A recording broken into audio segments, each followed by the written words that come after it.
Tonton video ini sampai selesai agar Anda tidak gagal paham.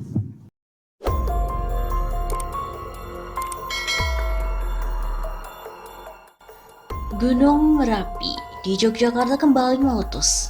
Balai Penyelidikan dan Pengembangan Teknologi Kebencanaan Geologi atau BPPTKG menyebutkan letusan terjadi pukul 15.10 waktu Indonesia Barat, Kamis sore 2 April 2020. Dalam siaran resminya, BPPTKG mengatakan letusan terekam di seismogram dengan amplitudo 78 mm dan durasi 345 detik.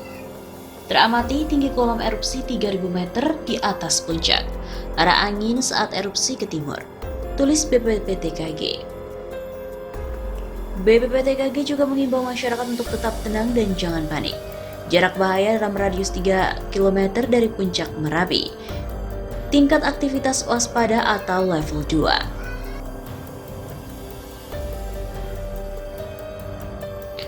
Gunung Merapi kembali meletus pada hari Kamis 2 April sekitar pukul 15.10 waktu Indonesia Barat.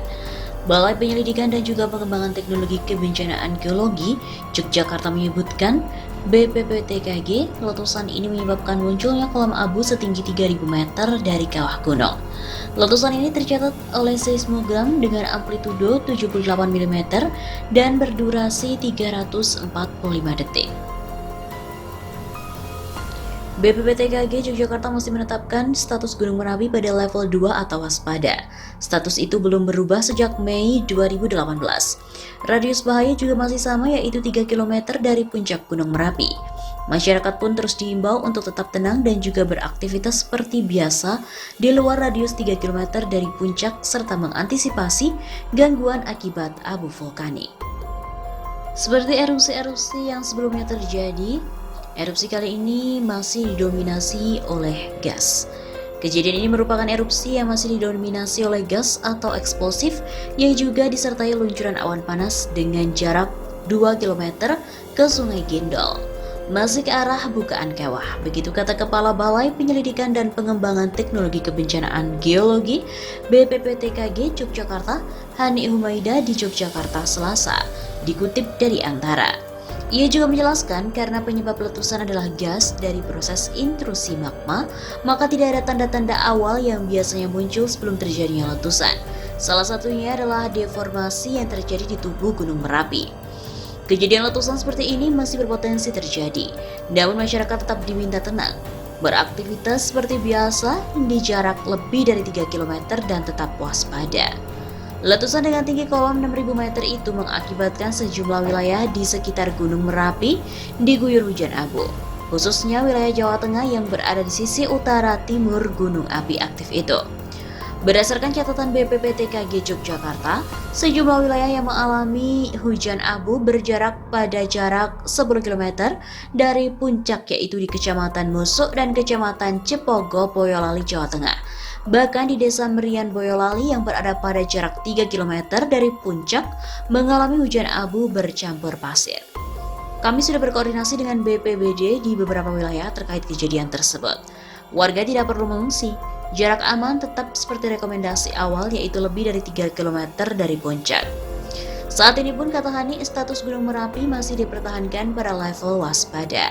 Status tersebut sudah ditetapkan sejak 21 Mei 2018 dan belum ada perubahan apapun. Kami akan terus memonitor perkembangan dan aktivitas seismiknya dari rangkaian letusan yang terjadi sejak November 2019 dan kondisi kegempaan, maka Gunung Merapi memasuki fase ke-7 atau intruksi magma. Untuk kondisi kubah lava, volumenya berkurang karena ikut terlontar bersamaan dengan kejadian erupsi. Kami berharap masyarakat tetap tenang, tidak mudah termakan hoaks dan mempercayai informasi dari instansi yang berwenang. Informasi mengenai aktivitas Merapi akan selalu diberikan.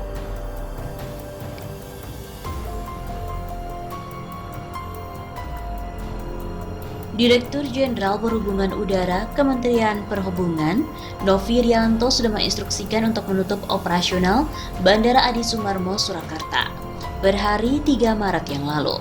Langkah tersebut dilakukan usai Gunung Merapi dilaporkan kembali erupsi pada pukul 5.33 waktu Indonesia Barat oleh Badan Meteorologi, Klimatologi, dan Geofisika atau BMKG.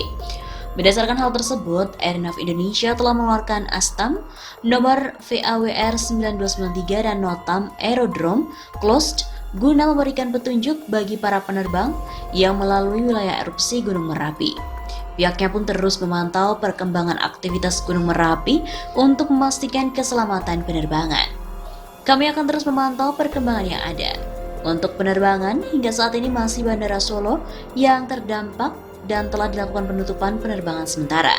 Namun untuk penerbangan, kami telah mengalihkan penerbangan ke wilayah yang tidak terkena dampak erupsi. Jelas Novi. Berdasarkan data ASTAM yang dikeluarkan oleh Airnav Indonesia, aktivitas Gunung Merapi menunjukkan amplitudo sebesar 75 mm dengan durasi 450 detik. Kolom letusan setinggi kurang lebih 6.000 meter dengan pergerakan 15 knot ke arah timur dan 10 knot ke arah barat daya. Sedangkan untuk Notam Aerodrome Closed, Bandara Solo ditutup penerbangannya pada pukul 9.25 waktu Indonesia Barat dan akan dilakukan update kembali dalam waktu dekat. Kami akan terus melakukan koordinasi dengan Airnav Indonesia untuk memastikan aktivitas penerbangan tetap berjalan dengan normal.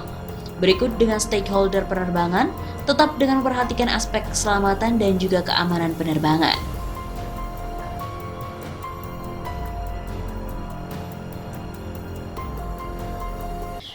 Seperti kita ketahui, Gunung Merapi mempunyai riwayat erupsi dari zaman ke zaman. Salah satunya merupakan letusan Merapi di tahun 1006 Masehi, yang konon telah mengubah jalannya sejarah peradaban Jawa.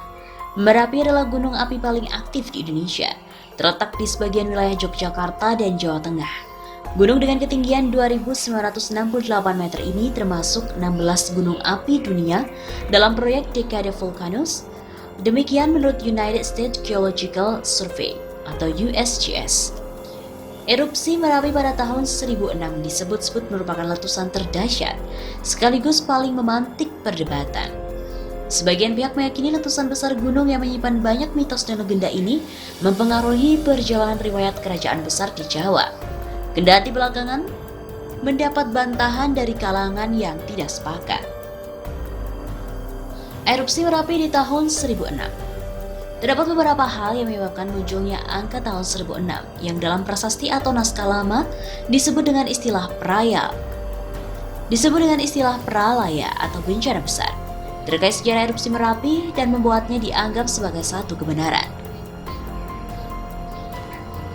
Salah satunya adalah penemuan prasasti Pujangan yang berangka tahun 1041 Masehi. Prasasti yang dibuat oleh Raja Erlangga dari Kerajaan Kahuripan mengungkapkan telah terjadi peralaya di Kerajaan Mataram kuno pada tahun 1006 Masehi. Kerajaan Mataram kuno atau sering disebut pula dengan Kerajaan Mataram Hindu merujuk pada Kerajaan Medang yang semula diperkirakan berpusat di sekitar Yogyakarta, kemudian di daerah Kedu dekat Temanggung, Jawa Tengah.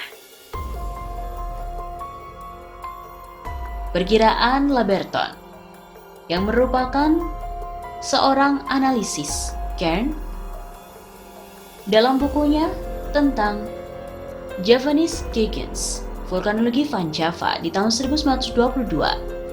Ia menyebutkan bahwa letusan Gunung Merapi tahun 1006 itu telah mengakibatkan perpindahan Kerajaan Mataram Hindu ke Jawa Timur.